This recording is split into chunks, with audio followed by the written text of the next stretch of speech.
Hello, Divine Feminine. It's Carlos Renee, your sacred healer and spiritual life coach. I am coming to you because I want to talk about attachment style. I want to discuss unhealthy attachment, secure and insecure attachment, and why it's important that you know what type of attachment style you have. I love that the blinds are like casting this shadow on me because I know that my guides are with me. The light follows you always, no matter where you go.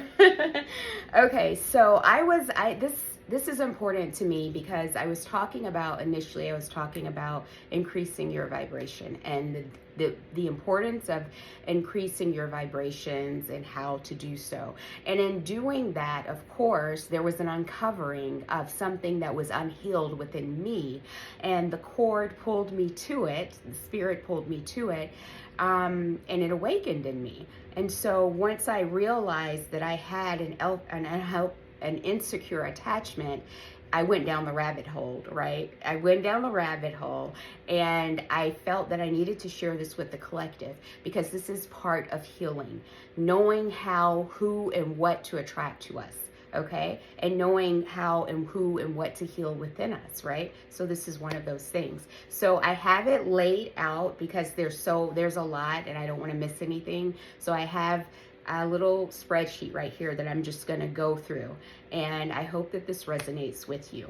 Okay, so first of all, what is attachment? Attachment is what originates in us in infancy. It's how we learn to be and call relationships to us, and how we learn to be in a relationship, and the types of relationships, and how we show up in those relationships. So just basically how we relate to others.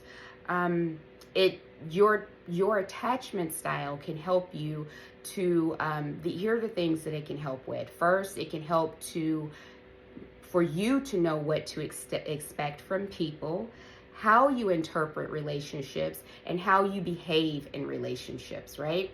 So how you show up in relationships to yourself and others.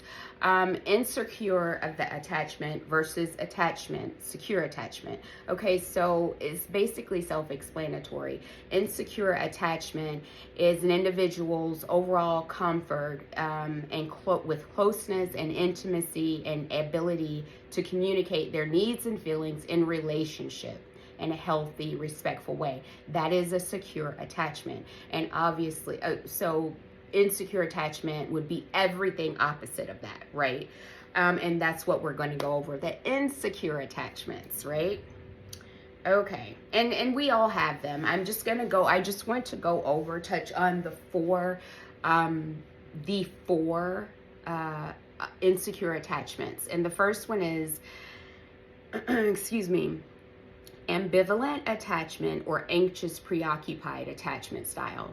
Okay, they tend to be overly needy, anxious, lacking in self-esteem. They usually crave emotional intimacy. Okay, so let's talk about how that shows up in relationships. So if you have an ambivalent or anxious preoccupied attachment style, I'm sorry. Thank you. Hydrate always, right? If you have an unhealthy, an insecure attachment style of ambivalent and anxious, preoccupied, then you may be embarrassed about being too clingy in your relationships, or you may have a constant need for love, attention, affection, or you may feel worn down by fear and anxiety about whether your partner really loves you or not. Think about that for a minute. Right? Because try to think about that in a way that you're on the outside looking in. If someone was telling you that they had a partner who were those things to them, how would that make you feel? Would you want someone being attached to you in that way?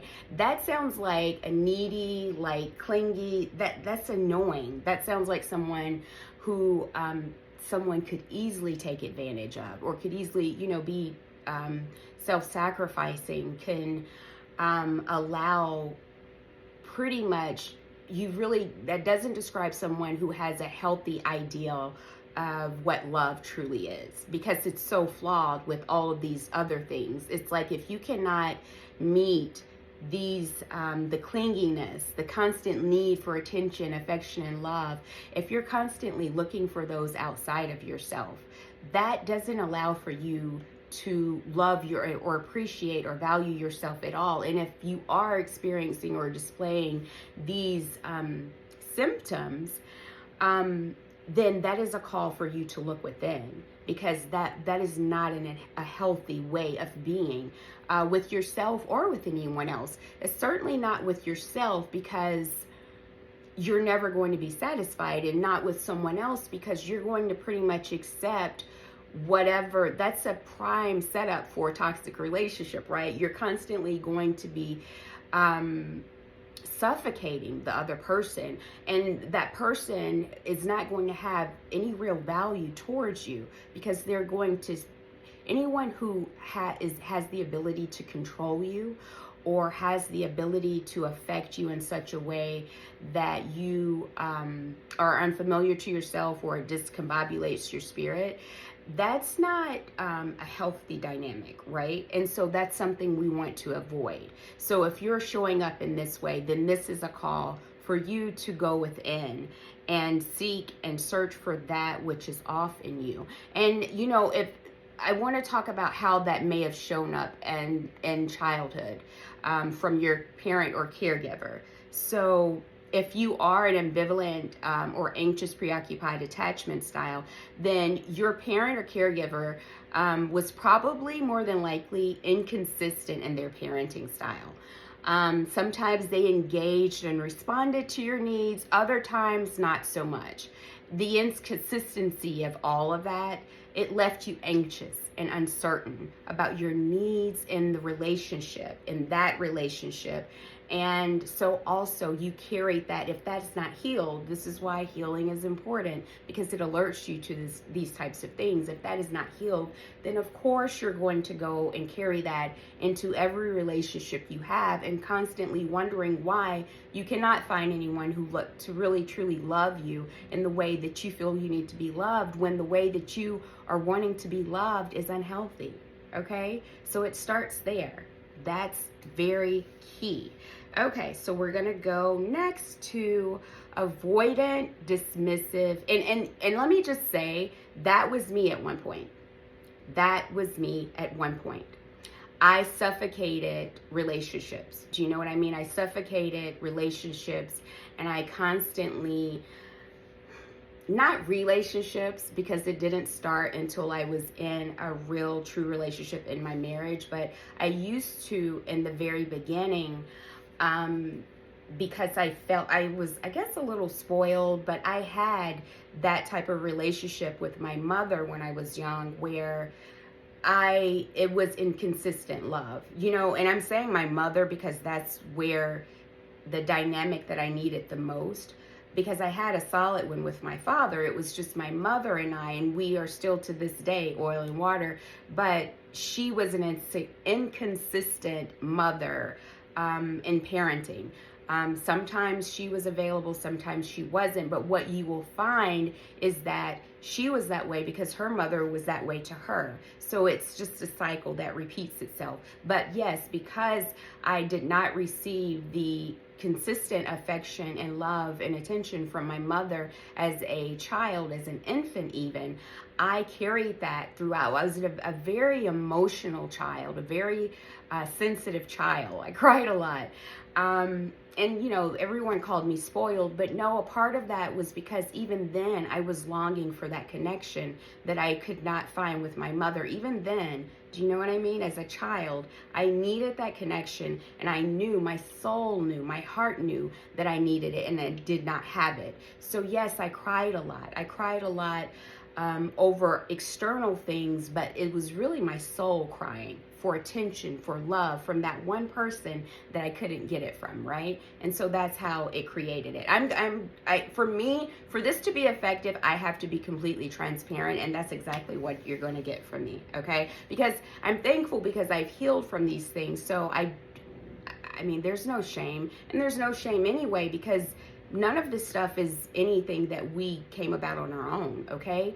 We came from something that created something within us that forced us to recreate that something in everything that we do. And that is why healing is important, so we can stop recreating the bad stuff, okay? I love it when I have these little epiphanies in the midst of everything, right?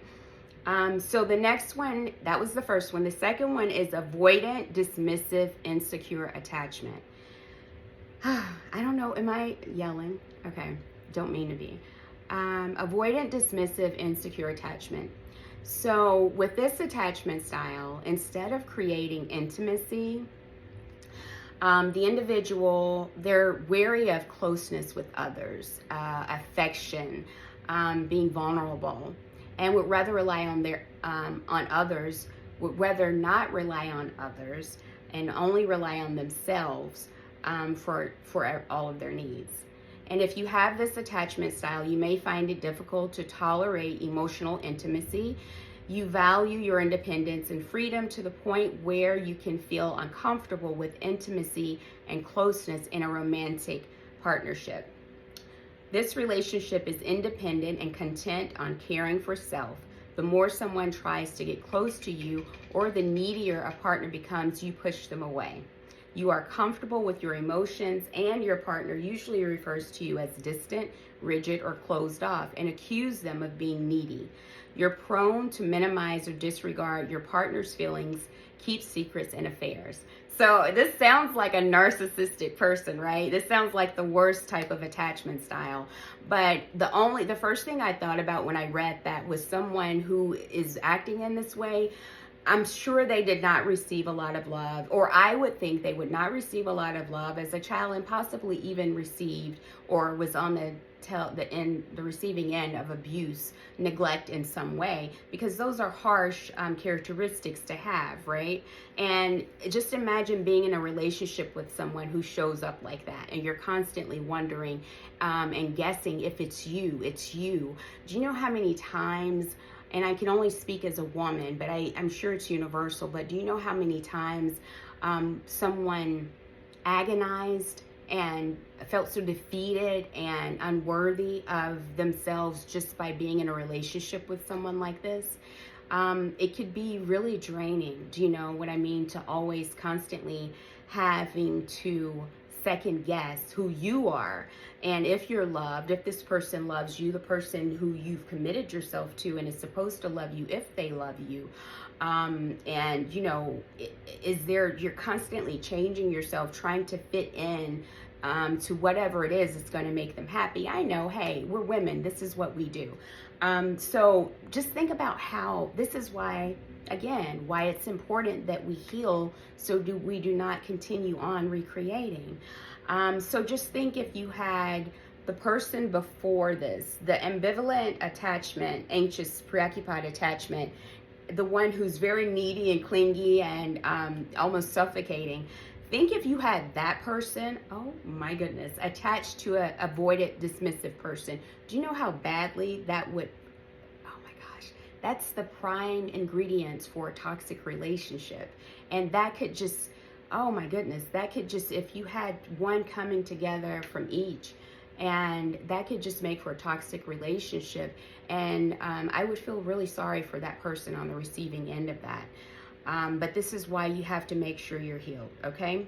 So with this attachment style, and here we go, it often stems from a parent or caregiver who was unavailable or rejecting during your infancy. Since your needs were not met, you were forced to distance yourself emotionally and to try to self-soothe. And this built a foundation of avoiding intimacy. Because you know what happens if you're avoiding intimacy? If in order for you to feel intimacy, you have to open your heart. You have to be vulnerable. And that opens, when you open your heart and are vulnerable, then that opens you up to all the stuff you've been trying to hide. So then, you know, that's the only way to keep the bad stuff at bay, to continue to be ice and closed off. But what happens in life is I always talk about the emotional coat that we create from infancy, that everything that happens to us, the trauma we collect within the womb until we come out, everything that happens to us, it is a coat, okay? At midlife, prime, usually around 40s, in your 40s, you know, or close to 40s, this coat begins to suffocate you. It begins to swell. It begins to manifest as mental illness, anger, abuse, addictions. It begins to manifest outside of the coat, okay? This is why healing is important. And I'm going to keep saying that throughout because I want you to know what healing is. This is how you go within and find what it is within that needs to be healed, because however it's manifesting on the outside, that's a call to something within that's off, okay? So so yes, that is the and I feel sorry for someone who is an avoidant, dismissive, and insecure attachment, because that has to be a very lonely existence. Do you know what I mean? To want and crave the love and affection and relationship from others, but are so untrusting and broken within that you cannot open yourself up to receive it. So what you do receive is everything that's not that, and it's usually all bad, right? It's not good. Doesn't look good. Okay, so I believe this is the last attachment style, and it is disorganized, disoriented attachment style, okay? And this attachment style stems from intense fear, often a result of childhood trauma, neglect, or abuse. Adults with this style tend to feel that they do not deserve love or closeness in a relationship. And that is, I just touched on that, but wow, this is the next one. And that's sad. And I would not want to be in that relationship, in that type of attachment style. How this shows up in relationships. You never learn to self-soothe your emotions, so both relationships and the world around you can feel frightening and unsafe. If you experienced abuse as a child, you may try to replicate the same abusive patterns of behavior as an adult. You may find intimate relationships confusing and unsettling, often cycling between love and hate. You may be insensitive towards your partner, selfish, controlling, and untrusting. You may experience antisocial or negative patterns, abuse, alcohol, or drugs, and you may crave the security and safety of meaningful relationships. You may also feel unworthy of love and terrified of getting hurt. A parent or caregiver was dealing with unresolved trauma themselves. They may have acted as a source of fear and comfort when you were an infant, triggering the confusion and disorientation you feel about relationships now. And that completely makes sense. Wow. That just makes me think of an unhealed person and raising children. And if you're unhealed, and I'm speaking for myself, because when I was living in my brokenness, my parenting, my mothering, and I've always considered myself a devoted mother of 2 boys, and I've been a stay-at-home mom, stay-at-home mom for all of their lives, right? I gave up my career when they were babies, when I had them, and fortunately enough, I was able to do that. However, during that time, motherhood takes you through things, okay? I don't believe, well, for me, I can only speak for me, I didn't begin to even know myself or that level of myself until I had children, because that was another uncovering, right? And then you have these 2 beings that come into the world without instructions. The only thing that you know how to do is love them, right? Everything else you have to learn along the way. So I always tell my boys, like, there may come a time in my healing, I realize this to be true. So I wanted to prepare them, and I let them know there may be a time that you want to come to me in your adulthood to discuss some things from your childhood. And I want you to know that you have every right to do so. I'm here, open and willing to hear you. And we can have that conversation, but I want you to know that I did the best I had with what I did the best I could with what I had, right? And that's all we can do with everything. But a lot of my stuff, my unhealed stuff, made me an inconsistent parent, right? And made me sometimes abusive with and I say abusive not with hitting, but with neglect, not being as, or probably I was probably the helicopter mom, overly affectionate, overly all of that, but sometimes I was also inconsistent and with my affection and love. And sometimes my temper, I would raise my voice, but I mean, hey, that comes with parenthood. I'm giving myself grace, but for a time that made me feel a certain way. Thank God now I'm not in that place, but I could just see how that just made me think of this when I was thinking of that, because other than that, they're very sheltered. So even when you think you have the best intentions, my trauma or neglect and someone else's trauma and neglect could be completely different. So it could even be the slightest little thing that could cause trauma within an individual. Do you know what I mean? You never know. But if any of these, I hope all of these helped, right? And if any of these resonate with you, then please seek, it's time for therapy. It's time for, and listen, we have the ability to heal ourselves.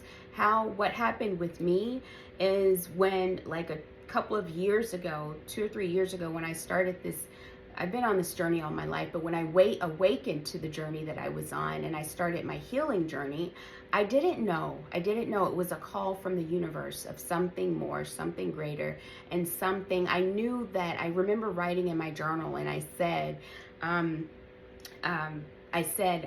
the New Year's Eve in 2021, I said, I don't know what's coming, but I know that I'm no longer continuing in this state.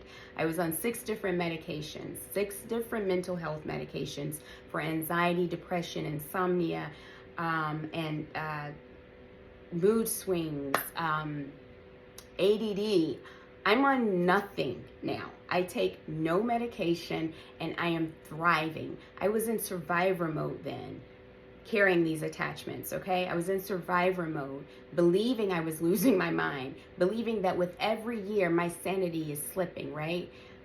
Carrying these attachments from childhood, emotional code. Do you see how it all makes sense? How it all connects? That was my web. It's time for you to go within. If you resonate with any of this, it's time for you to go within and search and seek for your web.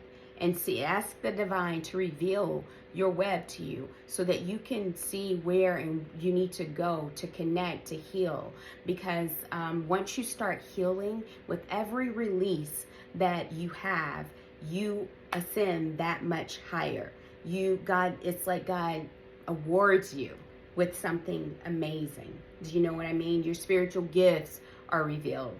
You find out who you truly are, who He truly is, the divine, and you're not going to have to do this alone. I recommend you starting with someone. For me, I knew I had seen therapists all my life, a lot, and they always describe the water, not to say, and through medication at this situation, right? Not to say that wasn't necessary. I don't want to promote medication, but I would like to say that it is necessary for wherever you are. If you're in a state where I felt like it was necessary for the time and place I was in, but it's not meant for you to exist on it forever, right? It's to get you to a time of clarity, a point of clarity, okay? For me, I used it to get me to a point of clarity to where, okay, I got this. And when my physical health started failing even more, and I started gaining all of this weight, I said, absolutely, positively, this is it. This is enough. I can no longer watch myself die die away. I knew that I was more, made for more. I knew that I was made for greatness, right? And this is me living in that now. And I'm bringing you along with me, okay? Because this is why I was awakened to help the next. But I'm saying for me, I didn't want to see a therapist, so I chose to see a healer and awaken to the fact that I myself am a healer. I've been doing it all my life for others. I just never knew I could do it for myself. But so now I'm taking my own advice, right? But even, I still have a circle of support. We always need a circle of support. And in your beginning of your healing journey, this is something this is a solo process, okay? This is a solo process, because you're going to be revealed, a lot is going to be revealed to you. And it's going to blow your mind, okay? And you're not going to need the peanut gallery. The peanut gallery, they're not going to understand everything. You're not going to understand everything. So it would be too much for you to try to explain it to someone else and have them understand. When I started trying to explain in the beginning to my family and friends, people would look at me like, okay, is she crazy? Blah, blah, blah, what's going on? But guys, I am so alive. I am more alive than I've ever been in my entire life. This is the pull. This is the pull that has been in me since I gave my life to God in 2002 as an adult. I was a freshman in college when I made that decision. And it was the most amazing decision ever. And I feel like religion is necessary. It gets you, it's your foundation. It gets you to a point, but I consider myself to be a more spiritual being now. I still believe, yes, but now God has empowered me, okay, to my kingdom within. And I am and I create. So what happens is when he empowers you, once he heals you, this is how he heals you, bringing you in awareness. The first step is bringing you to an awareness to who you are and who he is, who you are in him, right? And with that awareness, he reveals everything. He just gives you the truth of everything that's within, all of your and everything that's without, and how it all connects. And he leads you every step of the way. You're not doing this alone. You are not alone, okay? Ever. Anytime you feel alone, you just disconnect, you go into a quiet space, and you listen to God. You cast out everything. You release it all. And then you allow him to speak to you, and you listen for him, because I assure you he's there, okay? And you are in control. You are in control. I allow my higher self, my best self, to operate for me every single day. Yes, there's going to be times where we slip into ego, but now I'm aware. He's placed me in awareness of when my ego is acting, right? So that I can, be the observer, tuck it, and keep going. All right, so I hope this helped you. Nothing but light and love. And I mentioned before that my website is going through some things right now. Hopefully it will be ready. I'm taking on new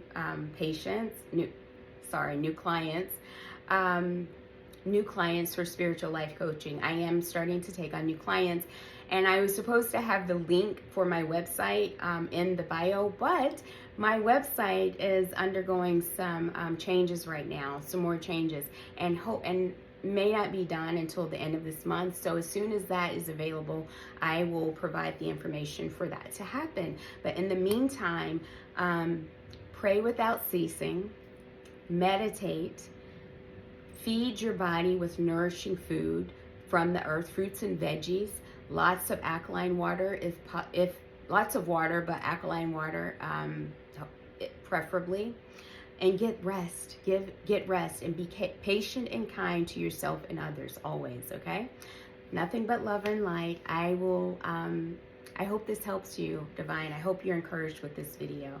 Okay, lots of light and love. Have an amazing day. Mwah.